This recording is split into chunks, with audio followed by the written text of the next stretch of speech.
Muchas gracias, muy buenos días, tardes. ¿Cómo están todos? No se oye, ¿cómo están? Muy bien, antes de empezar vamos a terminar de romper el hielo en este evento tan bonito. Escuchen bien lo que vamos a hacer. Nos vamos a poner todos de pie, vamos a observar a la persona que está junto a nosotros, le vamos a decir las 3 cosas que más nos agraden de él o de ella y le damos un fuerte abrazo, todos de pie. Pero nos toca doble.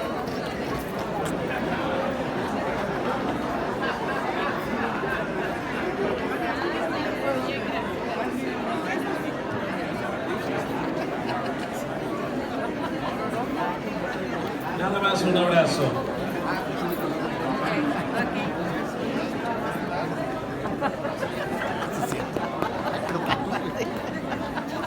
Sí, bueno, 1, 2, 3, 4. Un poquito más. Sí, muy bien. Muy bien, ahora le vamos a dar un abrazo a la persona que nos caiga más gorda.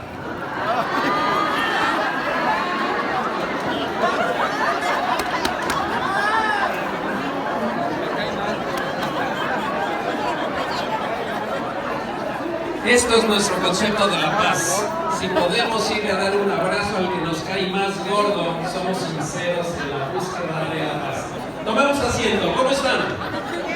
No se oye. ¿Cómo están? Un pequeñísimo aviso antes de empezar. Nuestra conferencia es la única que está garantizada a nivel mundial. La garantía consiste en que el 95% de todo lo que escuchen en ella se les va a olvidar antes de 24 horas. A menos que lo escriban. Levante la mano quien trae con qué escribir. Levante la mano quien no trae con qué escribir. Levante la mano quien trae con qué escribir pero no quiere escribir. Levante la mano quien trae con qué escribir, no quiere escribir, pero está dispuesto a dar con qué escribir a los que no trajeron con qué escribir, pero que sí quieren escribir. Ah, bueno, muy bien. Yo durante la conferencia, la mini conferencia, porque tenemos el tiempo recortadísimo, yo hago así de repente, no es ninguna señal obscena, es sugerencia que eso que estoy diciendo lo anotes, te lo lleves a casa, lo repases, lo compartas y lo apliques. La mejor idea que llevemos de un evento de nada sirve si no la llevamos a la práctica. ¿Sí están de acuerdo? ¿Compran esa idea? Muy bien, vamos a hablar de la cultura de la paz. Para hablar de la paz necesitamos hablar de la guerra, de la violencia y de todos los elementos que han conformado la historia de los seres humanos. Vamos a abrir cualquier libro de historia y ¿qué es lo que nos encontramos? Antiguo Testamento, Caín mató a Abel. Historia de Roma, Rómulo mató a Remo. Te metes a estudiar genética, la evolución de la vida comienza cuando un virus atacó a una bacteria. Eso es lo que se estudia en genética. En cualquier línea del conocimiento humano siempre vas a encontrar conflictos, conflictos y más conflictos. ¿Sí o no? ¿Sí o no?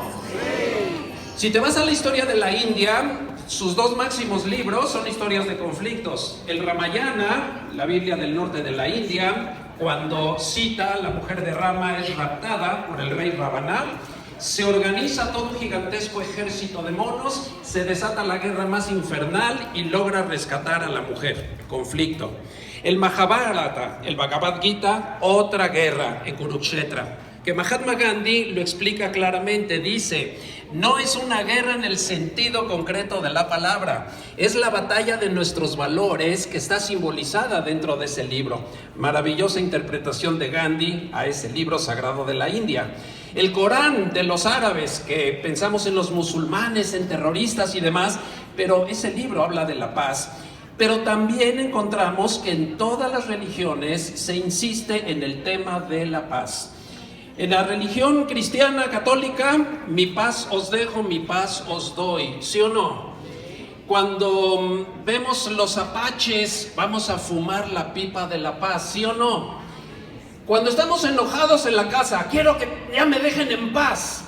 Bueno, para poder introducir nuestro tema, frase: ningún ser humano está interesado realmente en obtener lo que anhela. Está interesado en estar en paz consigo mismo, pero no sabe cómo. ¿La repito? Ningún ser humano está realmente interesado en obtener lo que anhela. Realmente estamos interesados en estar en paz con nosotros mismos, pero no sabemos cómo. El camino de regreso a la paz es una de las cosas más increíbles, una de las más grandes aventuras.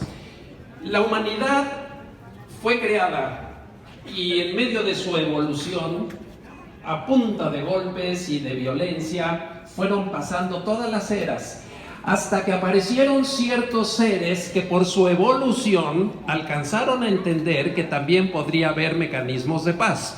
En Francia hubo un gran autor, el señor Gaston Boutoul, que inventó una ciencia que le llamó la polemología. Polemología es la ciencia que estudia las guerras, y él desarrolló y encontró que había varios imperativos o varios comunes denominadores. El primero de ellos le llamó el complejo del hacinamiento. El ser humano es violento porque se siente amontonado y hacinado. Hoy el 50% de la población del mundo vive en el 1% del territorio del planeta. Esto se llama hacinamiento. Ve cómo están en Nigeria, que es el país que más está creciendo poblacionalmente. Ve el problema en China, todo esto que está ahorita ocurriendo es también por el hacinamiento. Entonces, donde nos sentimos apretados, nos empezamos a poner violentos. La segunda de las causas le llamó el complejo de Damocles, la guerra preventiva. Te voy a atacar por el miedo que tengo de que tú me ataques. Entonces yo quiero llevar la delantera. Y a esta guerra preventiva le llamó el complejo de Damocles, inspirado en aquella leyenda griega del rey que tenía que gobernar con una espada que estaba encima de él, afilada sobre su cabeza, con un hilo que se estaba deshilachando. El tercero, el complejo de Abraham. Los adultos y los viejos mandan a sus hijos jóvenes a la guerra para quedarse con sus mujeres. Eso lo demostró también de una manera impresionante. Y así se puso a estudiar todas las causas de la violencia, pero llegaron muchos de los psicólogos sociales a encontrar que hay dos causas: jerarquía y territorio, que es por lo que más peleamos los seres humanos.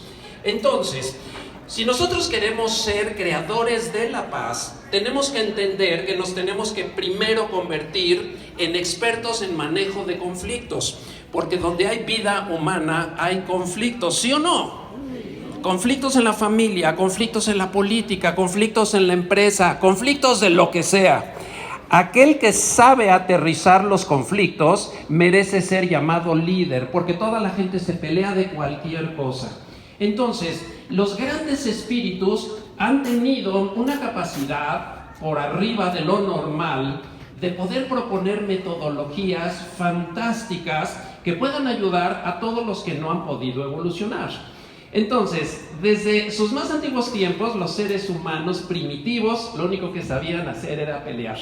Sigmund Freud, cuando desarrolla el psicoanálisis, se convence y desarrolla su tesis mundialmente conocida del psicoanálisis de que el primer motor de toda la acción humana era la sexualidad. Horrorizó a los académicos de Viena y a todo el mundo culto de su época. Pero lo que ocurrió después es que cuando se estalla la Primera Guerra Mundial y ve las trincheras en Verdún y las matanzas, se da cuenta que su obra no está completa y dice: ¡wow! Aparte del impulso sexual, también tenemos el impulso asesino, y tuvo que empezar a modificar toda su obra, el padre del psicoanálisis. Entonces, por donde la veamos, somos bien complejos los seres humanos y no podemos tomar decisiones muy simplistas. Entonces aquí yo quiero plantear a los más grandes héroes que yo tengo en lo personal y se los quiero compartir, que han hecho trabajo a todo al respecto. Levanten la mano quien ha oído hablar de Paul Harris. Levanten la mano quien nunca ha oído hablar de Paul Harris. Bueno, los que nunca han oído hablar, Paul Harris es el creador de Rotary. Un aplauso para Paul Harris, por favor. Levanten la mano quien nunca ha oído hablar de Juan Enrique Dunant. ¿No saben quién es Juan Enrique Dunant? El creador de la Cruz Roja, otro gran héroe. Un empresario que saliendo de negocios y de camino por el norte de Italia, le toca ver una espantosa batalla en un lugar llamado Solferino y ve un montón de heridos y de cadáveres y se pregunta, ¿qué nos está faltando a los seres humanos para poder ayudar a todos esos que están quedando abandonados a su suerte, aún por sus propios compañeros? Y entonces decide él mismo con sus propias manos ayudar a los heridos y establecer una organización, y va a buscar el apoyo de todos los políticos del mundo. La mayor parte se ríe de él, y en un momento en que está haciendo un montón de operaciones en una batalla, que dicen que hizo más de 40 amputaciones en un solo día, le avisan que viene el enemigo y que tienen que huir con todo y heridos. Y entonces con una sábana blanca, con la sangre que estaba ahí, le pone una X, una cruz, la levanta y se va a cruzar las líneas enemigas donde se estaban disparando. Y en el momento en que vieron ese ejército de heridos con este valiente hombre y su novia cargando ese estandarte, en ese momento estaban haciendo la Cruz Roja, porque ¿qué creen? Cuando diga ¿qué creen? Tienen que decir ¿qué? ¿Qué creen? Todos dejaron de disparar, porque dijeron, aquí está pasando algo sobrehumano. Y cuando pasó el último herido, todos los enemigos se quedaron así. ¿Valdrá la pena seguirnos disparando? O sea, lo que la acción humana de un solo individuo puede llegar a transformar, y que de ahí en adelante Juan Enrique Dunant se dedicó a recorrer a todos los gobiernos, y el de Francia, el de Napoleón III, que era el que más lo tenía que ayudar, lo despreció, y fue en Prusia, en Alemania, donde primero lo apoyaron. Y al ver que ya estaban las potencias entrándole, se firmaron los primeros documentos, y dándose cuenta que era el símbolo invertido de Suiza, se convirtió pues en el emblema de la Cruz Roja. Ese es el segundo gran héroe. El tercero, Alfred Nobel. El cuarto, señoras y señores, ¿quién ha escuchado hablar? Fíjense nada más. Bueno, esto lo voy a decir en un momentito. Vamos por las etapas. Alfred Nobel, en Suecia. Tuvimos la oportunidad allá de conocer el lugar donde se entregan los premios Nobel. ¿Qué fue lo que le pasó a él?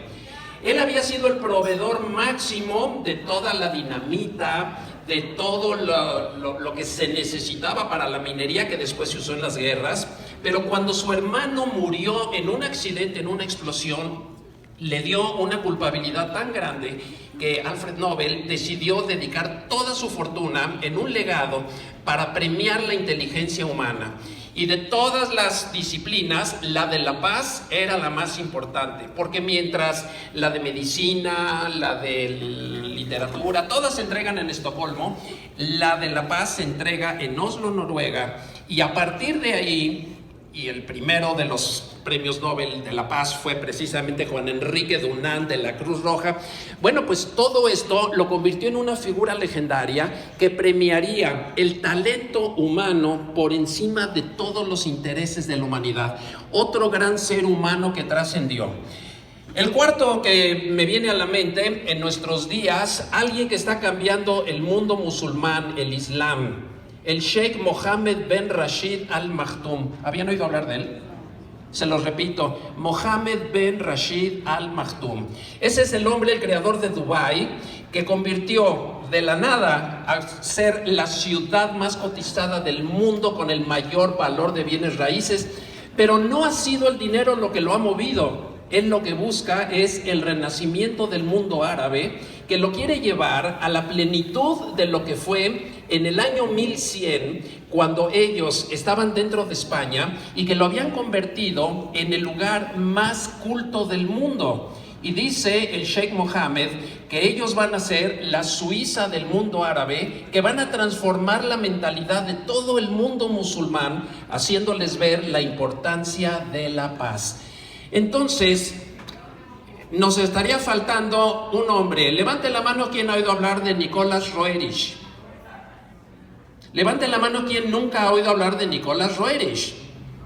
Señoras y señores, Nicolás Roerich es el autor de esta bellísima bandera, de la que vamos a conocer todo en unos momentos más, y que, habiendo sido un pintor de fines del siglo XIX de nacionalidad rusa, él, con una mentalidad de investigador por el mundo, dijo: debemos de crear algo, pensando en lo que había ocurrido con la Cruz Roja y con otros grandes organismos, que pudiera preservar los tres valores más grandes de la humanidad, que es lo que está simbolizado precisamente por las tres ruedas internas.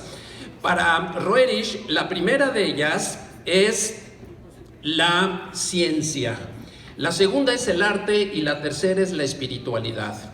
Cuando tú tomas ciencia, arte y espiritualidad y las unes en un propósito en común, todo esto queda abarcado en un círculo mayor que es la cultura.